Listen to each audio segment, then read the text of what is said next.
Bonsoir à tous, je vais continuer sur le rouge et le noir de Stendhal et sur le fameux personnage de Julien Sorel. Figurez-vous qu'aujourd'hui, quelqu'un m'a parlé en fait de Julien Sorel, ou plutôt les initiales n'étaient pas les mêmes, mais j'avais nommé cette personne Julien Sorel. Et donc ça m'a fait repenser au rouge et le noir et je me suis dit, tiens, je n'ai pas terminé les commentaires sur cet ouvrage. Eh bien, je vais poursuivre. Alors, là, je vais vous lire des citations extraites de ce volume, et certaines, je les exploiterai dans d'autres vidéos, puisqu'elles sont vraiment très importantes à mon sens. Vous allez comprendre au fur et à mesure de la lecture. Alors, Julien, transporté de reconnaissance, eut bien l'idée de se jeter à genoux et de remercier Dieu. Mais il céda à un mouvement plus vrai. Il s'approcha de l'abbé Pirard et lui prit la main qu'il porta à ses lèvres. « Qu'est-ce ceci » s'écria le directeur d'un air fâché. Mais les yeux de Julien en disaient encore plus que son action. L'abbé Pirard le regarda avec étonnement, tel qu'un homme qui, depuis longues années, a perdu l'habitude de rencontrer des émotions délicates. Cette attention trahit le directeur, sa voix s'altéra. Alors, Julien Sorel, on est parti du principe qu'il était manipulateur pervers narcissique, qu'il était vide intérieurement, qu'il était manipulateur et malsain.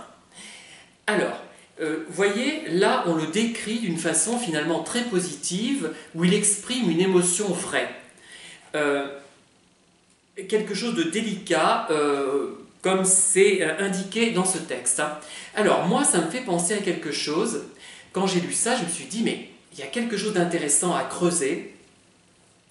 Et d'ailleurs, une psychologue, dans une vidéo diffusée sur YouTube, avait évoqué ce thème. Elle parlait de la sincérité ou de la non-sincérité du manipulateur pervers en certaines circonstances. Alors, je crois qu'elle prenait un exemple d'une déclaration amoureuse d'une personne manipulatrice ou d'un engagement que cette personne avait pris à un moment donné. Elle disait, mais on peut se demander si la personne est sincère ou ne l'est pas. Et elle arrivait quand même, si je ne m'abuse, j'ai écouté plusieurs fois la vidéo, à la conclusion que la personne, au moment où elle prononçait les paroles, très agréable, très positive, cette personne était sincère. Alors là, on peut penser que Julien Sorel est sincère et ça n'exclut pas le fait qu'il soit manipulateur pervers et vide intérieurement. Moi j'ai envie de dire, mais bon c'est de la spéculation, qu'ils sont effectivement sincères au moment où ils prononcent ces paroles, mais je dirais que cette sincérité ne perdure pas. C'est-à-dire que le lendemain, ils peuvent avoir complètement tout oublié. Donc ça fait quand même référence, moi je trouve, à quelque chose d'immature, de puéril. Et ce n'est pas forcément de la manipulation quand il se montre gentil dans certaines circonstances. Parfois oui, parfois non. Voilà. Ou alors, encore l'autre hypothèse qu'on peut faire, il y a plusieurs sortes de manipulateurs pervers. Certains sont plus des gamins immatures, mais pas plus inconséquents que méchants, et d'autres sont des gamins immatures, méchants peut-être. Enfin, je ne sais pas, je suis en pleine spéculation, mais je crois que c'est comme ça qu'on avance et qu'on parvient donc à réfléchir. Mais je reviendrai là-dessus, je vous prendrai un autre exemple dans une vidéo séparée. Ta carrière sera pénible, je vois en toi quelque chose qui offense le vulgaire. Là, c'est l'abbé Pirard, je crois, enfin le prêtre l'abbé Pirard, qui exprime cette idée devant Julien, qui parle à Julien. En fait, effectivement, Julien Sorel, là, il passe plutôt pour une sorte de ce qu'on appelle un haut potentiel émotionnel ou un haut potentiel intellectuel. Je ne sais pas, l'un ou l'autre. Qui sont effectivement en difficulté lorsqu'ils expriment des émotions, lorsqu'ils expriment des idées, puisque ces idées, ces émotions ne sont pas communes et ne correspondent pas aux idées et aux émotions exprimées par la majorité, du moins de cette façon aussi intense.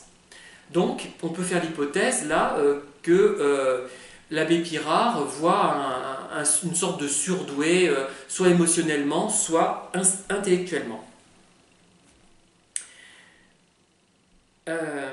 Il y avait si longtemps que Julien n'avait entendu une voix amie qu'il faut lui pardonner une faiblesse. Il fondit en larmes. L'abbé Pirard lui ouvrit les bras. Ce moment fut bien doux pour tous les deux. Là, pareil, c'est le narrateur, donc Stendhal, qui estime que c'est une faiblesse de Julien. C'est-à-dire qu'il part du principe, finalement, que céder à l'émotion est une forme de faiblesse. Il rentre un peu dans le jeu, je trouve, du pervers narcissique, là, qui estime que exprimer une émotion, qu'aimer, qu'avouer qu'on aime, c'est de la faiblesse.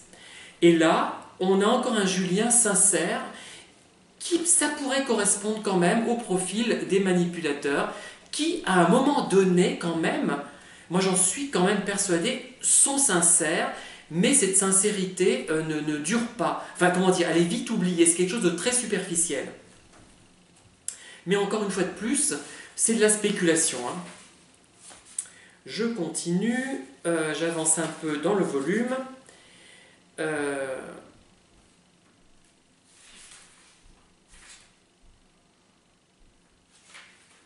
Encore une phase positive de Julien Sorel. C'est elle, c'est sa bonté, se dit Julien attendri. Elle veut me consoler, mais pourquoi pas une seule parole d'amitié? Voilà, ça va dans le sens de ce que j'ai déjà raconté concernant ce personnage. Hein. Donc mais c'est à prendre vraiment avec des pincettes. Je peux très bien être dans toucher la vérité, l'approcher, et ou être dans l'erreur la plus complète. Hein. Je ne sais pas. Mais je crois qu'il faut toujours se poser des questions, quitte à être à un moment donné dans l'erreur. Peu importe. Hein. Ce n'est pas tout ce que je raconte n'est pas à prendre pour argent comptant. Hein.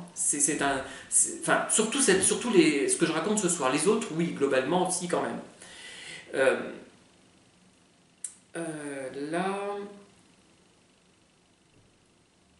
Ah, ce refus de tutoiement, cette façon brusque de briser un lien si tendre et sur lequel il comptait encore, portèrent jusqu'au délire le transport d'amour de Julien. Vous voyez, Madame de Rênal, qui n'est pas perverse du tout, le brime, et ça l'excite finalement, ça l'émoustille. Hein. Donc là, on est plutôt dans une logique perverse. Voilà, je vais en rester là pour ce soir sur ce livre, et je vous dis à très bientôt pour une nouvelle vidéo sur Stendhal, le rouge et le noir, ou sur un autre thème. Voilà, bonne soirée.